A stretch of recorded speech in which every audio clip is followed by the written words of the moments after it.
FTV Hindi में आप सभी को सुस्वागतम। जी हाँ, आखिरकार अमेरिकी और चीनी चेस्टनट की गुणसूत्र इतना समान नहीं है।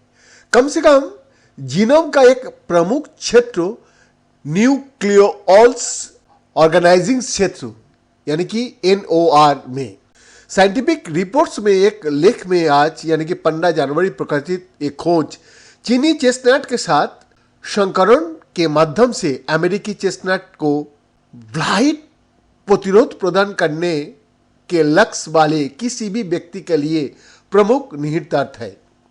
वन सेवा अनुवांशिकीविद और अध्ययन के प्रमुख लेखक नूरुल फरीदी कहता है, पादप कोशिका विज्ञान के क्षेत्र में ये एक अभूतपूर्व खोज है।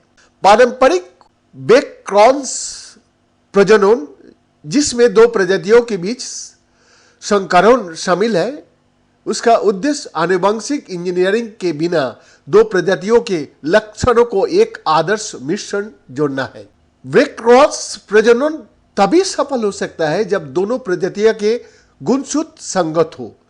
चूंकि चीनी अमेरिकी चेस्टनट संकर व्यवहार में है, लोगों ने मान लिया है कि दोनों प्रजातियों अत्यधिक संगत है, लेकिन नए अध्ययन से दोनों प्रजातियों के NOR में महत्वपूर्ण अंतर का पता चलता है।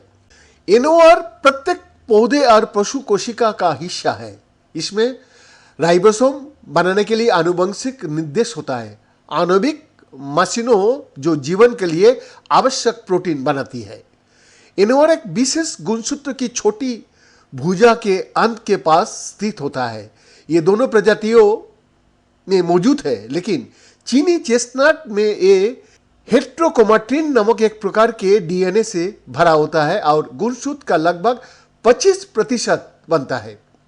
इस DNA की संरचना ने शोधकर्ताओं का आश्चर्यचकित कर दिया कि ये अत्यधिक संगठित है। इसमें जीन सामग्री की कमी है और ट्रांसक्रिप्शनल रूप से निष्क्रिय है। इसके विपरीत अमेरिकी चेस्टनट उपग्रह बहुत छोटा है और यूक्रोमाटिक प्रतीत होता है। DNA के यूक्रोमाटिक क्षेत्र ट्रांसक्रिप्शनल रूप से सक्रिय है। फरीदी ने सबसे पहले चीनी चेस्टनट गुणसूत्रों की एक छोटी जोड़ी का एक विशेष माइक्रोस्कोप, एक UV फिल्टर और DNA से बांधने वाली डाई के साथ बहुत उज्ज्वल प्रतिदीप्ति प्रदर्शित करता हुए देखा। फरीदी ने खोज का और अधिक विश्लेषण करने के लिए फ्लोरेसेंट इन सिटू हाइब्रिडाइजेशन नामक तकनीक का उपयोग किया। फरीदी कहता है, हमारी उच्च गुणवत्ता वाली मछली छवियां इस अद्वितीय DNA व्यवस्था का स्पष्ट प्रमाण प्रदान करती है। ये तस्वीरें सिर्फ तस्वीरें नहीं है, ये आनुवंशिक सामग्री की गतिशील प्रकृति का प्रमाण भी है।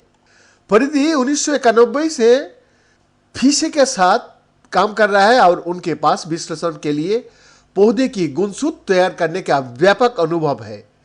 एंजाइमेटिक रूप से पचने वाली जड़ की नोकों से अच्छी तरह से अलग किए गए गुणसूत्रों जो ज्यादातर कोशिका दीवारों, परमाणु झिल्ली और साइटोप्लाज्मिक मलबे से मुक्त होता है, मछली के लिए सबसे अच्छा होता है। अधिकांश मछली की कल्पना पशु कोशिकाओं से प्राप्त की जाती है, क्योंकि पौधे की कोशिकाओं और विशेष रूप से पेड़ों की साथ काम करना अधिक चुनौतीपूर्ण होता है।